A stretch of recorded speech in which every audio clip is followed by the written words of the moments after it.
Hello दोस्तों, स्वागत है आप लोगों का मेरे इस YouTube चैनल में जेई नीट वॉरियर्स। यहाँ पर आज के दिन हम लोग वेक्टर का 8वां वीडियो देखने वाले हैं। इससे पहले 7 वीडियोस वेक्टर के ऊपर पहले ही अपलोड हो चुके हैं। ये 8वें वीडियो में हम लोग वेक्टर का क्रॉस प्रोडक्ट पढ़ेंगे। क्रॉस प्रोडक्ट यानी कि इसे हम लोग वेक्टर प्रोडक्ट भी कहते हैं। इसके पिछले वीडियो में हम लोगों ने डॉट प्रोडक्ट पढ़ा था। डॉट प्रोडक्ट को स्केलर प्रोडक्ट भी कहा जाता है और क्रॉस प्रोडक्ट को वेक्टर प्रोडक्ट भी कहा जाता है। वेक्टर प्रोडक्ट में जो हम लोगों को रिजल्ट मिलता है दो वेक्टर को मल्टीप्लाई करने के बाद, वो एक वेक्टर क्वांटिटी होता है जिसका मैग्नीट्यूड भी होता है और डायरेक्शन भी होता है। तो इसे भी हम लोग वैसे ही पढ़ेंगे जैसे डॉट प्रोडक्ट को पढ़ा गया था। वेक्टर के दो फॉर्म होते हैं, मैग्नीट्यूड डायरेक्शन फॉर्म और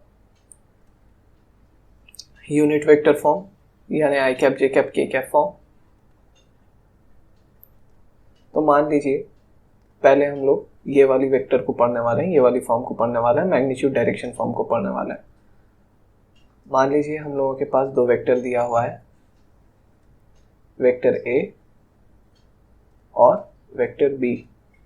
इन दोनों के बीच में एंगल है थीटा। तो इन लोगों को जो हम लोग क्रॉस प्रोडक्ट करेंगे तो उसका जो मैग्नीट्यूड आएगा उसका एक फॉर्मूला है। वो क्या है? Magnitude of vector A cross vector B, that is magnitude of vector A into magnitude of vector B into sine theta. Dot product में कॉस थीटा था और क्रॉस प्रोडक्ट में साइन थीटा है। और चलिए यहाँ पे एक एग्जांपल ले लेते हैं। एग्जांपल के तौर पे मान लीजिए कि अगर वेक्टर ए दिया हुआ है 5 न्यूटन का, वेक्टर बी दिया हुआ है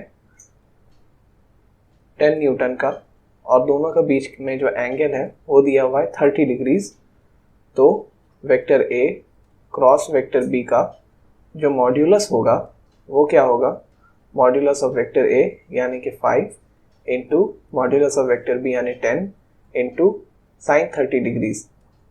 साइन 30 डिग्रीज हम लोगों को पता है साइन 30 डिग्री हाफ होता है, तो 5 इंटू 5 that comes out to be 25। ये हम लोगों का आंसर हो जाएगा। याद रखिएगा इस फॉर्मूला से हम लोगों को सिर्फ क्रॉस प्रोडक्ट का जो करने के बाद जो हम लोगों को रिजल्टेंट मिला है उसका सिर्फ हम लोगों को मैग्नीट्यूड मिलता है, डायरेक्शन नहीं मिलता है। क्रॉस प्रोडक्ट को देखिए कैसे किया जाता है। इस फॉर्म में, ये जो फॉर्म है आई cap J cap K cap वाला फॉर्म, इसमें हम लोग क्या करेंगे कि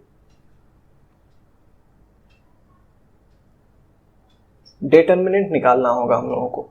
मैथ्स में मैट्रिक्स एंड डिटर्मिनेंट नाम का एक चैप्टर आता है क्लास 12 में।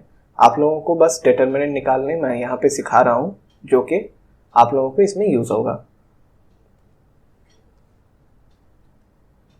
तो हम लोग अभी cross product I cap J cap K cap वाला फॉर्म का नहीं पढ़ रहे हैं। हम लोग पहले ये पढ़ रहे हैं कि डिटर्मिनेंट कैसे निकाला जाए, क्योंकि डिटर्मिनेंट हम लोगों को लगेगा ये क्रॉस प्रोडक्ट निकालने के लिए।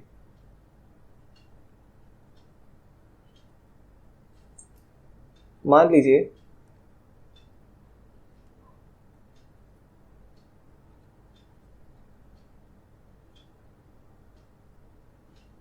ऐसे नंबर अगर सजाया हुआ है, इसी को हम लोग डिटर्मिनेंट बोलते हैं। ये 2 लाइन लंबा खींच दिया और बीच में जितने नंबर चाहा उतना नंबर लिख दिया।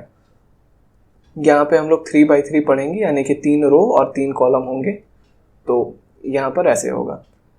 डिटर्मिनेंट कैसे निकालते हैं, इस फॉर्मेट को याद रखिएगा। पहले नीचे, फिर ऊपर और बीच में माइनस। ये पहला चीज़ याद रखना है। और दूसरा चीज़ याद रखना है प्लस माइनस ट्रेंड। यानी कि पहले क्या करेंगे हम लोग कि ये वाला जो पोर्शन है, ए का अगर हम लोग पार्ट निकाल रहे हैं, पहले हम लोग सबसे पहले देखिए डिटरमिनेंट निकालने के लिए पहले ए के लिए करेंगे, फिर बी के लिए और फिर सी के लिए। तो पहले ए के लिए हम लोग काम कर रहे हैं, तो ए के लिए जब काम करेंगे तो ये पूरा पोर्शन हम लोग छुपा देंगे, ए का रो भी छुपा देंगे, ए का कॉलम भी छुपा देंगे। तो बचा क्या, ई एफ एच आई। तो पहले नीचे जाएंगे, फिर माइनस और फिर ऊपर जाएंगे। पहले तो प्लस है तो पहले हम लोग प्लस का साइन दे दिया, ये प्लस माइनस ट्रेंड के लिए, और फिर ब्रैकेट दे करके यहाँ पर ई आई माइनस एच एफ, ये हो गया। अब इसके बाद हम लोग क्या करेंगे, ये ए का काम कंप्लीट। अब हम लोग बी का काम करेंगे। तो बी के लिए हम लोग क्या करेंगे, ये वाला जो पोर्शन है, ये वाला रो और ये वाला कॉलम, इसको हम लोग छोड़ देंगे। तो बचा क्या, डी एफ जी आई, है ना। तो प्लस माइनस ट्रेंड के हिसाब से पहले तो प्लस दे दिया है, अब माइनस देना होगा। अब ब्रैकेट लिखेंगे, अब क्या करेंगे, डी इंटू आई क्योंकि नीचे आना है, माइनस जी इंटू एफ, डी इंटू आई माइनस जी इंटू एफ। अब उसके बाद सिमिलरली हम लोग सी के लिए भी वैसे ही करेंगे कि सी वाला का ये वाला पार्ट और ये वाला पार्ट छोड़ देंगे। तो बचेगा क्या, ये वाला पार्ट बचेगा, है ना, डी ई जी एच वाला। तो प्लस माइनस, अब फिर प्लस आएगा यहाँ पर, और ये क्या हो जाएगा, पहले नीचे आएंगे तो d इंटू एच माइनस जी इंटू ई। तो ऐसे निकलता है डिटर्मिनेंट। एक एग्जाम्पल मैं दिखा रहा हूं। एग्जाम्पल, मान लीजिए अगर 2 3 5 7 रहा तो क्या होगा, 2 इंटू 7 माइनस 5 इंटू 3, यानी 2 7 14 minus 15 that is equal to -1। ऐसे निकलता है डिटर्मिनेंट। अब हम लोग देखेंगे कि क्रॉस प्रोडक्ट कैसे निकाला जाता है।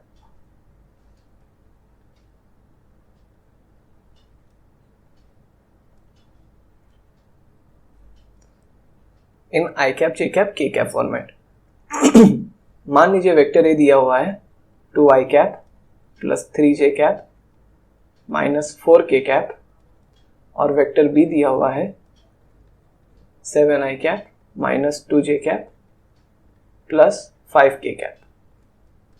तो vector A cross vector B अगर हम लोग निकालेंगे तो हम लोग यहाँ लिखेंगे I cap, J cap, K cap, और पहले जो वेक्टर है उसको पहले लिखेंगे। पहले वेक्टर ए है तो यहाँ पर पहले वेक्टर ए के बारे में लिखाया जाएगा, 2 3 -4, साइन का ध्यान रखते हुए ऐसे लिखा जाएगा। आई देखिए यहाँ पर 2 आई कैप है इसलिए आई कैप के नीचे 2, 3 जे कैप है तो 3 के जे कैप के नीचे 3, -4 के कैप है तो के कैप के नीचे -4। वैसे ही वेक्टर बी को भी लिखेंगे, ये क्या हो जाएगा 7 -2 और ये 5। अब देखिए कैसे सॉल्व करेंगे। सबसे पहले क्या करना है हम लोगों को, हम लोग शुरू करेंगे यहाँ से आई कैप वाले पार्ट से। तो आई कैप के बारे में काम कर रहे हैं तो क्या करना होगा, ये वाला पार्ट और ये वाला पार्ट को छोड़ देना होगा। तो आई कैप यहाँ पे लिखेंगे, ये ऐसे जाएंगे और ऐसे जाएंगे, पहले नीचे आना है तो 3 इंटू 5 माइनस क्या, -2 इंटू -4। यहाँ पे पहले प्लस दिया हुआ था तो अब यहाँ माइनस देंगे प्लस माइनस ट्रेंड फॉलो करने के लिए।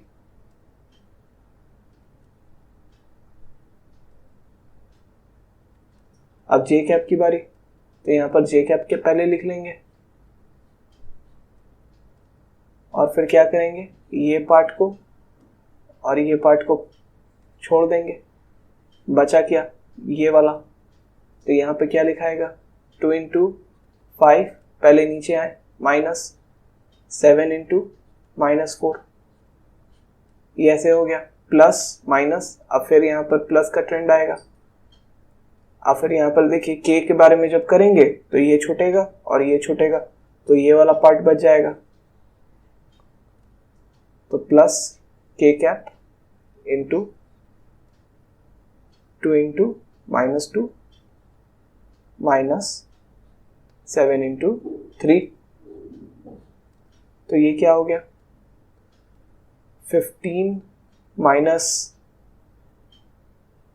8 आई कैप माइनस यहाँ रखा 10 प्लस 28 जे कैप प्लस -4 माइनस 21 के कैप, ये बन गया क्या 7 I cap minus 38 J cap minus 25 के कैप। ये हो गया हम लोगों का आंसर। तो इसको याद रखिएगा कि क्रॉस प्रोडक्ट जब हम लोग आई cap J cap K cap के फॉर्मेट में निकाल रहे हैं तो हम लोगों को जो वेक्टर मिल रहा है वो हम लोग को मैग्नीट्यूड भी इससे हम लोग निकाल सकते हैं और डायरेक्शन भी निकाल सकते हैं। लेकिन जो वही चीज़ अगर हम लोग इस फॉर्मेट में निकाल रहे थे जब डायरेक्शन मैग्नीट्यूड वाले में, तो सिर्फ हम लोग मैग्नीट्यूड निकाल पा रहे थे, डायरेक्शन नहीं निकाल पा रहे थे। और यहाँ पर थोड़ी मैं मिस्टेक कर दिया था, इसको एक बार प्लीज़ करेक्शन कर लीजिए। करेक्शन, डिटर्मिनेंट निकालते वक्त जब हम लोग ए का निकाल रहे हैं तो यहाँ पर ए भी लिखना होगा, प्लस के बाद ए लिखेंगे, ए मल्टीप्लाइड रहेगा। और फिर माइनस के बाद जब बी का निकाल रहे हैं तो यहाँ पर बी भी लिखना होगा, माइनस बी मल्टीप्लाइड रहेगा। जब सी का निकाल रहे हैं तो प्लस माइनस फिर प्लस, तो यहाँ पर फिर सी भी लिखना होगा, सी मल्टीप्लाइड रहेगा। ये मुझसे छूट गया था तो उसके लिए सॉरी। क्रॉस प्रोडक्ट ऐसे निकाला जाता है। अब इसके बाद एक छोटा सा टॉपिक बचता है वेक्टर्स में, जिसको अभी हम लोग ख़त्म कर लेते हैं। इसका नाम है unit vector.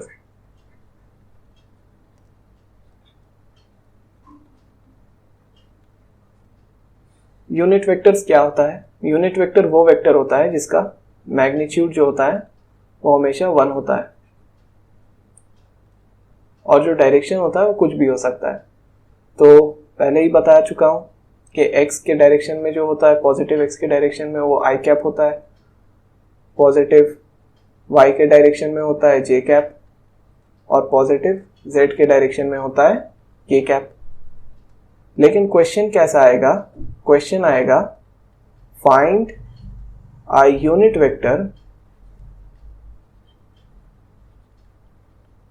In direction of vector a is equal to 2i cap plus 7j cap plus 3k cap. इस टाइप का क्वेश्चन आएगा। तो इसको कैसे सॉल्व करेंगे वो हम लोग यहाँ पर देख रहे हैं। तो हम लोगों को ये बात पता है कि यूनिट वेक्टर निकालना है, यानी कि मैग्नीट्यूड जो है वो 1 होगा। तो हम लोग सबसे पहले वेक्टर a का मैग्नीट्यूड निकाल लेंगे। मैग्नीट्यूड ऑफ वेक्टर a कितना है? ये हो जाएगा √2 का स्क्वायर प्लस 7 का स्क्वायर प्लस 3 का स्क्वायर। ये कितना आ जाएगा? √4 प्लस 49 प्लस 9। ये कितना हो गया? 62। तो a कैप जो होगा यानी कि unit vector along vector a या फिर unit vector in the direction of vector a, वो क्या हो जाएगा कि डायरेक्शन तो वही होगा जो वेक्टर a का है, इसीलिए वेक्टर a को चुपचाप जैसा है वैसा ही लिख देंगे, डिवाइडेड बाई √62। क्यों? क्योंकि इसका जो मैग्नीट्यूड है वो 62 है और किसी चीज़ को, किसी नंबर को उसी नंबर से अगर डिवाइड करते हैं तो क्या आ जाता है? 1 आ जाता है। तो इसका magnitude √62 divided by √62 is equal to 1, तो इसीलिए ये a कैप हो गया। तो यही हम लोग का आंसर हो जाएगा और कुछ नहीं करना है, यही आंसर बन जाएगा। तो इस तरीके से यूनिट वेक्टर निकालते हैं।